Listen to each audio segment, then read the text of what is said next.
Investigation into singer David has intensified after the body of a teenager was discovered in a Tesla that has been linked to him. This album is my life. Like, Withered is my life.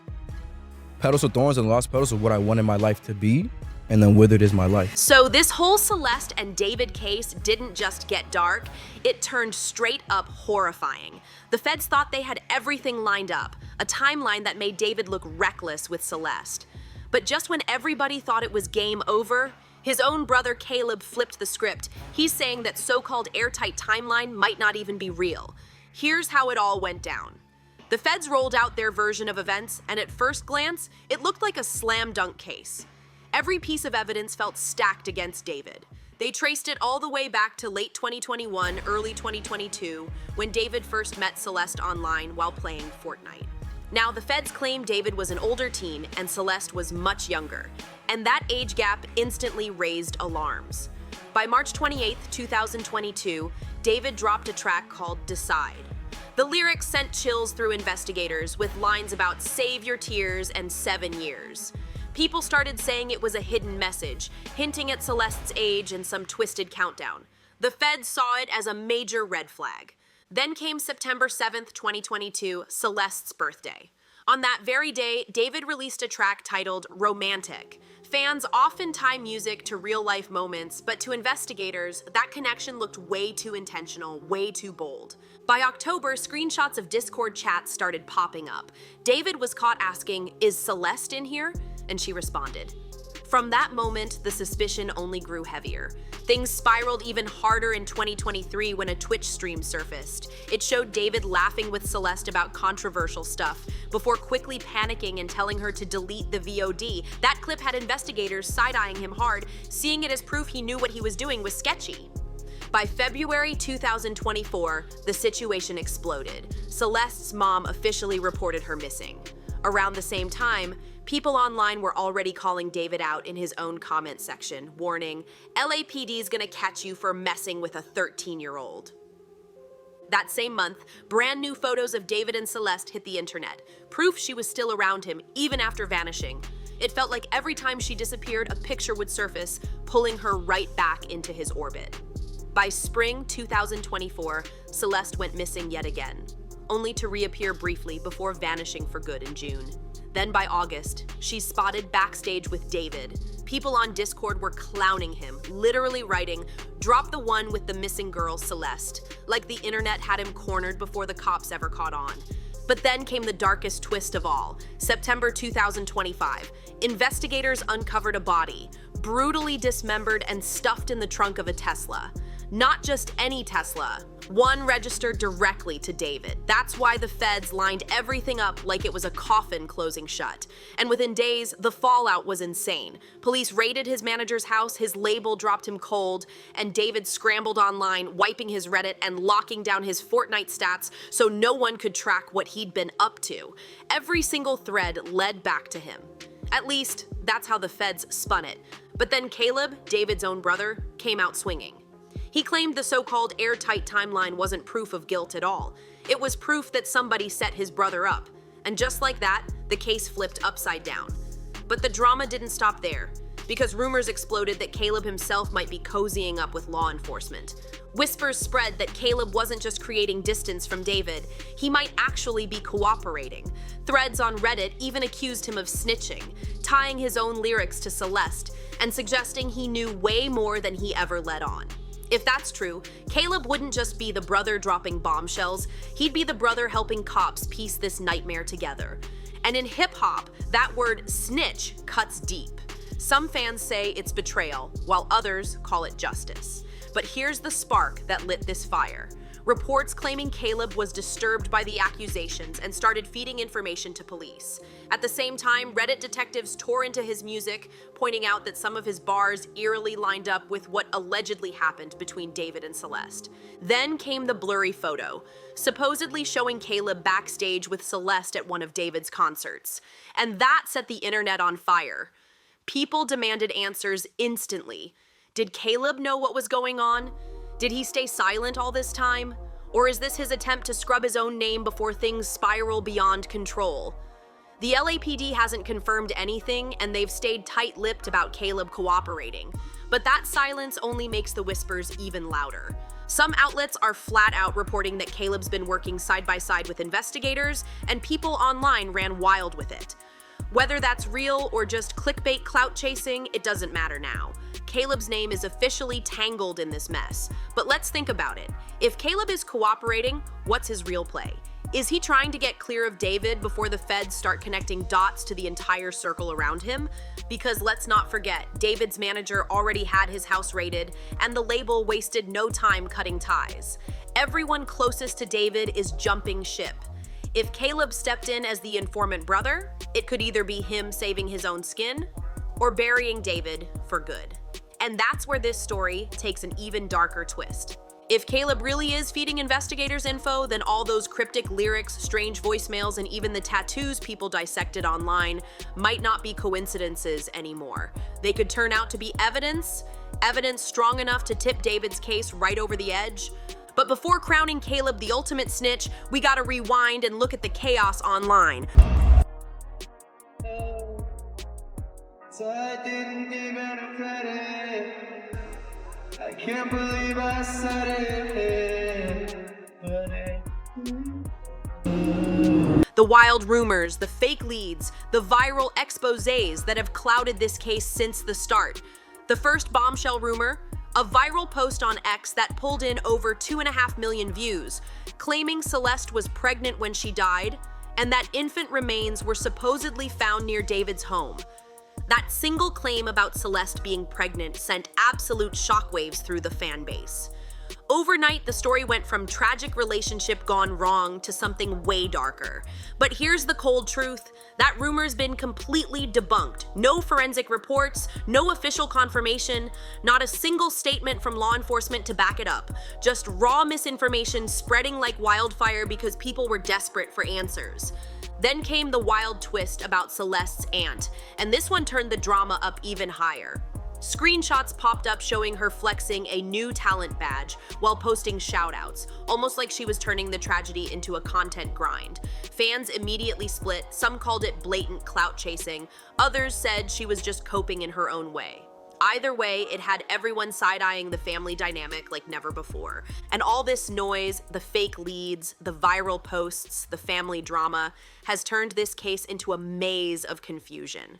On one side, federal investigators are quietly building a homicide case.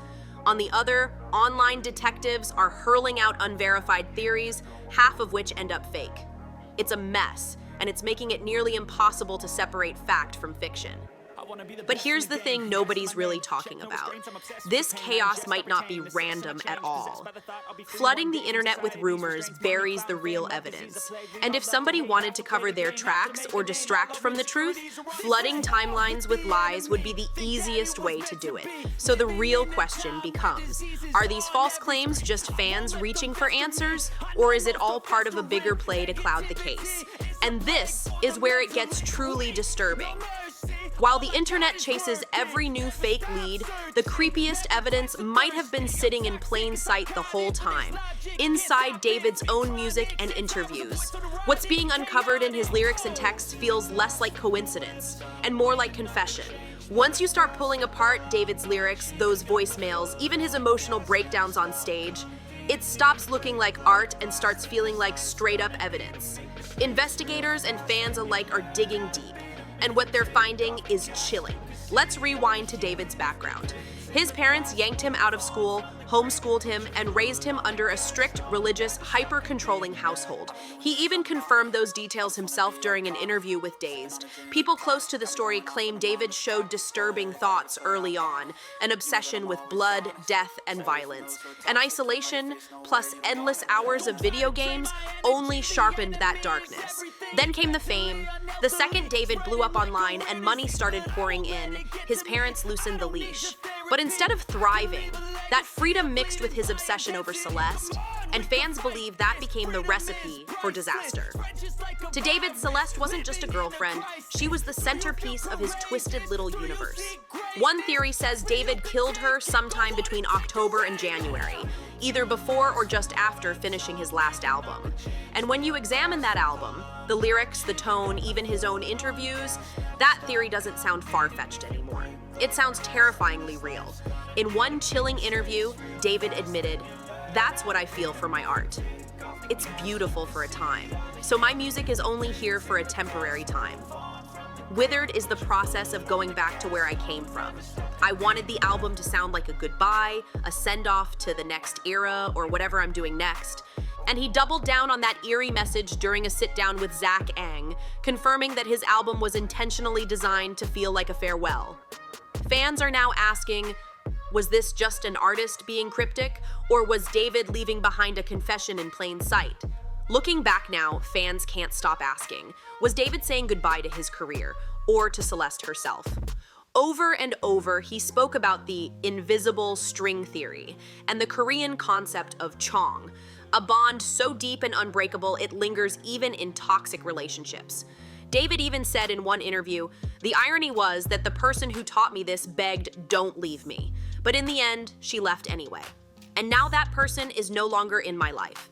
It's impossible not to connect that directly to Celeste. And then comes the flower symbolism that's had fans freaking out. His project Withered was supposed to transition into a deluxe release called Japanese Lily. In Japanese culture, the red spider lily represents death, mourning, and separation between the living and the dead. It blooms exactly as summer fades into fall, a moment of transition. Was that just a clever metaphor for artistic growth, or a chilling nod to Celeste's fate? For a lot of people, the real smoking gun is Celeste's actual voice embedded across his music. In tracks like I Never Needed You in So Long, Goodbye, you hear voicemails of a crying, intoxicated Celeste apologizing, saying she misses him. In the very first track, she says, "You're always the one calling my phone. You have to figure out what's going on with you. Why are you?" And then it cuts off. It paints a haunting picture of a girl trying desperately to pull away and a boy who refused to let go. And then there's the SoundCloud track Satan's Pursuit, which drops the darkest hints yet. Released in late 2023, David raps, "It kills me slowly day by day.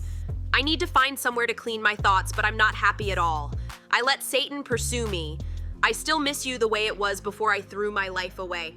Was he confessing in real time? And it wasn't just the recordings. His live shows turned disturbing too.